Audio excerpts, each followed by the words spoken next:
Hey everybody, ready for module 2?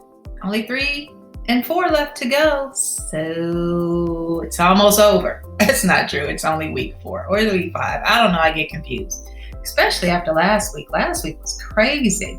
However, let's go ahead and get into what's new. The first thing I want you to do is breathe. The first paper's out of the way. Now I can tell you that the first paper was just a diagnostic essay.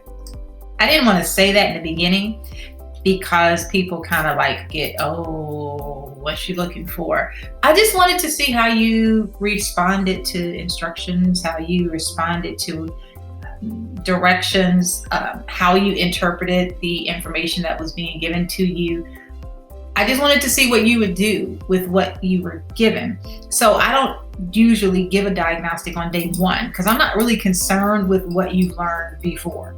I mean, you've learned some things, obviously, or else you wouldn't be here. But I'm assessing what's going to happen with you and I as the relationship continues to progress through the semester. I'm not necessarily all into what you learned before with somebody else. I'm kind of territorial like that. Anyway, Module 2 is very different. It's a lot of information. So what I'm going to do is share my screen with you just so you can see what I see. I don't want you to get overwhelmed when you see how much is in Module 2. 1, because there's more coming in Module 2. 2, because remember, you are studying at your own pace. The way I build the modules, I always put them in the order that I think you should be studying the material. So keep in mind that it's kind of a priority order. Whatever you see in that order is how I think you should proceed through the module. That being said, just like Module 1, some things you'll pay more attention to, some things you'll pay less attention to, some things you'll be like, oh, I already got that. That's how you're going to proceed with the Module 2 as well. And we're moving past the expository essay. We're no longer explaining things. And now we're getting more into, what do I think?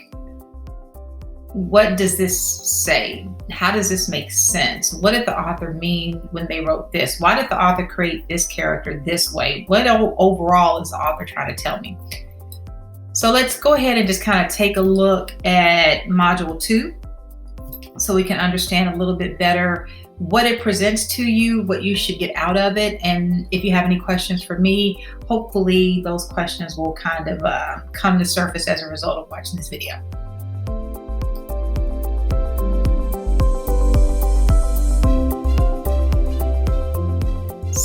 Here we are at this is my dashboard. This isn't your dashboard. So I'm going to go ahead and go to just one course so that you can see how we're looking. This is pretty much what you see when you log in, no matter what course you're in. This happens to be CRN number or course registration number 15874. While I'm here, I want to make sure you know that a lot of this stuff you won't see. All of this stuff over here, you won't see that stuff. The things to do, yours looks totally different. Mine is full of grading things. The menu on this side, yours is going to look completely different. You have just the home, syllabus, grades, modules, and announcements. So don't be thrown off by the other stuff over here. Don't think that, oh my God, I'm missing something. You're not missing anything. It's just this is how mine is arranged because I'm the instructor. If we go ahead and go to modules,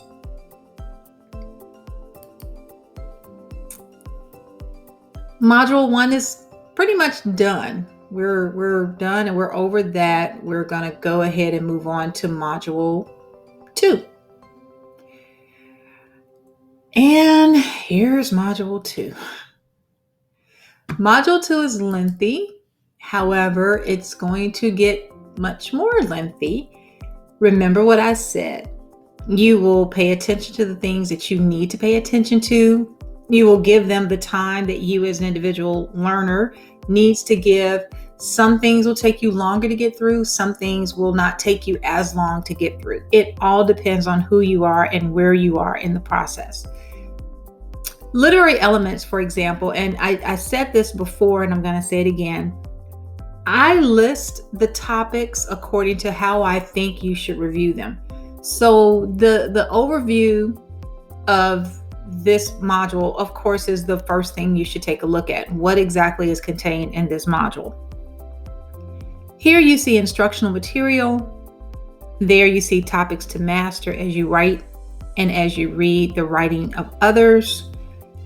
Then we have new essay mode, the work of writing. My point of this is the best way for Canvas to separate all of these topics, for me to separate these topics for you, is to indent them a little bit and put them all in caps.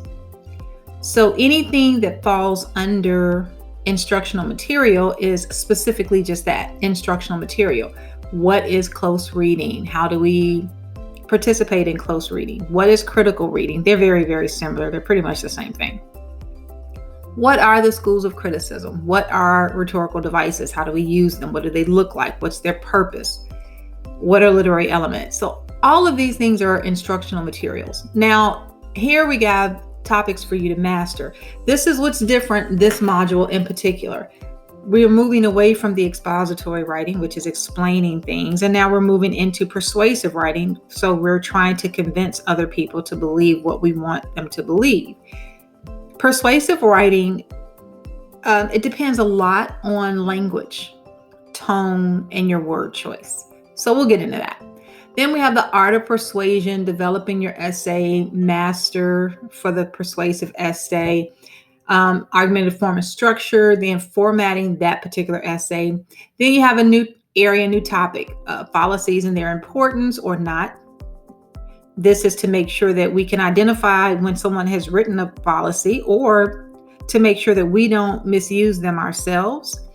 Fallacies are very interesting. They are meant to kind of distract from the message, or to, I want to say trick somebody into believing something, but manipulate. Let's use the word manipulate.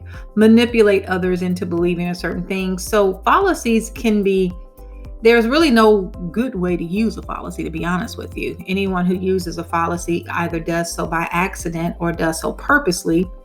So you'll read about what they are, how to identify them, and how to avoid them in your own writing, because once you've included fallacies, then you pretty much, your argument is irrelevant at that point. You've lost credibility.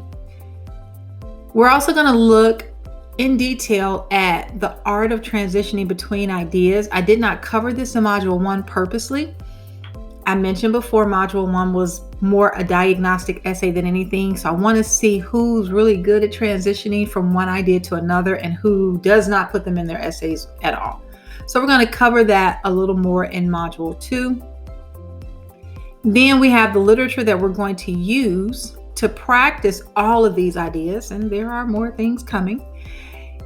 But the novel itself, Black Sugar, needs to be read or needs to be purchased at least now. And then you have the chapters all listed here for when we're going to cover specific chapters in our discussion forums or our quizzes.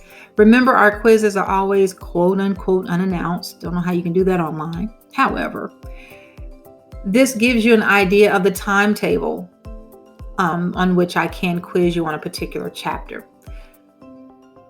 That includes every idea that's going to be presented in Module 2. We do have another paper coming up, which is supposed to be due around week 8. Right now, your syllabus has that paper due as October 4th. I'm going to go ahead and push that back.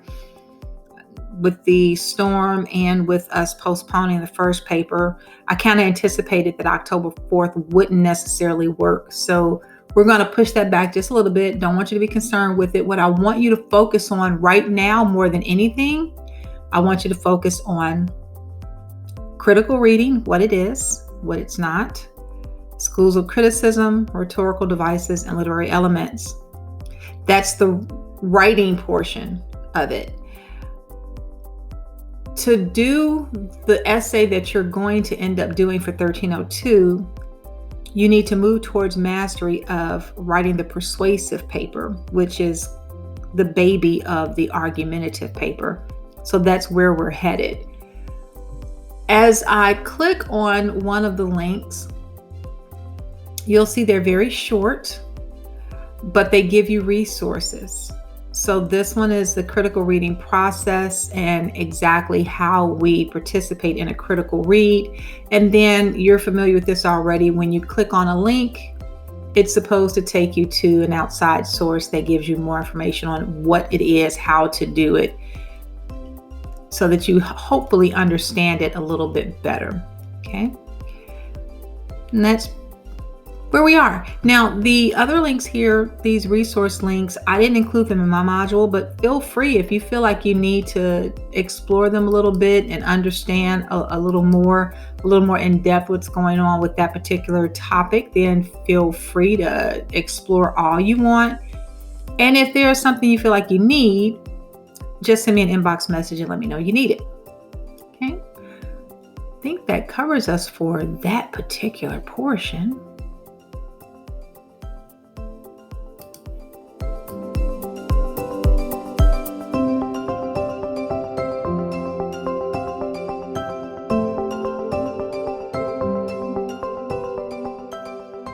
That's it. I hope you find all the information informative and useful. I hope that you analyze where you are individually as a learner and as a student, and you don't waste time on what you don't need. You don't have to go through everything that's presented. Use what you need and don't use what you don't need. Some things you've already mastered. What I would like is I'm going to create a discussion forum. So if there are other topics you would like for me to cover in Module 2, please let me know. One of the ones I want to cover more in-depthly is how to write a good thesis statement. Don't know if you guys know it, but that seems to be a big challenge for a lot of people, not only students, but just people. A lot of people in general don't really understand what a thesis statement is and what it isn't. It's very, very, very, very simple. It's very easy. So that is one of the things I'm working on to make sure we understand that. And we'll practice it a little bit. It's just important that we get it concrete before the next paper is due. And I like the fact that we're going to kind of start studying it in more detail now, because the thesis statement for an expository essay and the thesis statement for a persuasive or argumentative essay are completely different beasts. We're going to get into that a little more in-depthly. But if there is something that you want me to cover specifically, something you want more in-depth instruction on, go to the discussion forum. I'll probably label it, "Give me more." I like that. Give me more. Anyway, have fun, enjoy, learn a lot. Go for the experience more than finishing the assignments, please. And I'm going to get started on grading. Grading is so horrible. Enjoy.